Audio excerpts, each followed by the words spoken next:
year is 1996. The big day is here. John and Megan are finally getting married and are ready to take on the world together with Jehovah as their guide.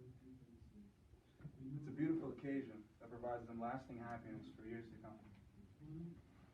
Sadly, though, things began to change when they received a call from John's doctor, prompting him to come in and see him as soon as they can.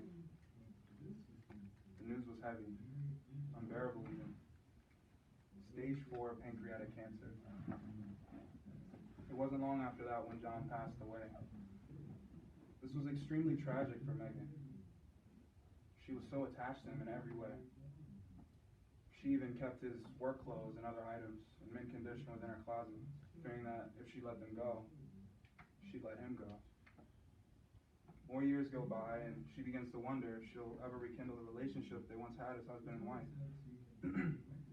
She comes to you as a close friend and a mature Christian and asks you think we'll ever be together again in paradise?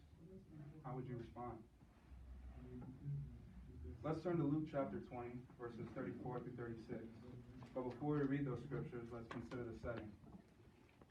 See, at the time, the Sadducees posed a similar question to Jesus that Megan had for us, but with different intentions. They were trying to entrap Jesus in his words with the brother-in-law marriage scenario. And that states that Luke 20, verses 29 through 33, that reads, "There were 7 brothers. The first took a wife, but died childless. So the second and third married her. Likewise, even all 7. They died and left no children. Finally, the woman also died. Consequently, in the resurrection, whose wife will she become? For the 7 have had her as a wife." Even though that was a stretch, Jesus then proceeded to say in verses 34 through 36, "The children of this system of things marry and are given in marriage. But those who have been counted worthy of gaining the system of things and the resurrection from the dead neither marry nor are given in marriage. In fact, neither can they die anymore, for they are like angels, and they are God's children by being children of the resurrection." So what did Jesus mean by this? Our publications have said in the past that he was talking about the earthly resurrection. The 2 thoughts behind that reasoning is, one, wouldn't he have answered the Sadducees accordingly, since they were obviously talking about the earthly resurrection? And 2, Jesus spoke about Abraham, Isaac, and Jacob in his closing statements on the matter, which in fact were faithful men of old who have the earthly resurrection hope. But there are 2 more key items that might suggest otherwise. One being Jesus' statement, "Those who have been counted worthy of gaining the resurrection from the dead." What do we know? The faithful anointed ones are mentioned in 1 Thessalonians 1, verses 5 and 11, as those who are counted worthy of the kingdom of God. And don't we all know where they'll be when they finish their earthly course? Now, those who have the earthly hope includes the unrighteous. Would you say that they are truly counted as worthy of the resurrection? No. For the second key item, Jesus' words go on to say, "Neither can they die anymore." He didn't say they will not die anymore. He said neither can they die anymore. In other translations, it even says they are not subject to death any longer. The faithful anointed who are resurrected to heaven are granted immortality, endless, indestructible life.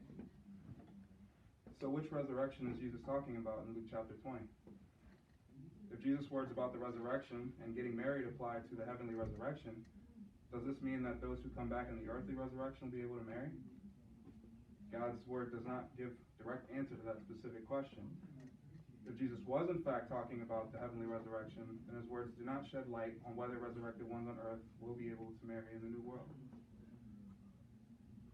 We can appreciate this new understanding of the scriptures, can't we? Instead of giving Megan a locked door view of her relationship with her husband, where it could be on a strict high and by basis in the new world, the new understanding can leave that door cracked open a little bit, giving her hope that maybe one day she and John can be together again as husband and wife. Now, we all have questions about the new world and what it'll be like. We may even have concerns. But Brother Hurd says best when he says speculation can make the blood boil. How true is that?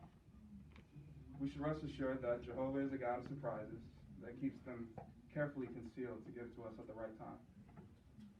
Now imagine, we're in the new world, it's Resurrection Day. Megan and John are reunited after years, talking for hours about their children, life in the last days. They're not married, but weeks go by, and everyone's dressed beautifully for some reason. What's the occasion?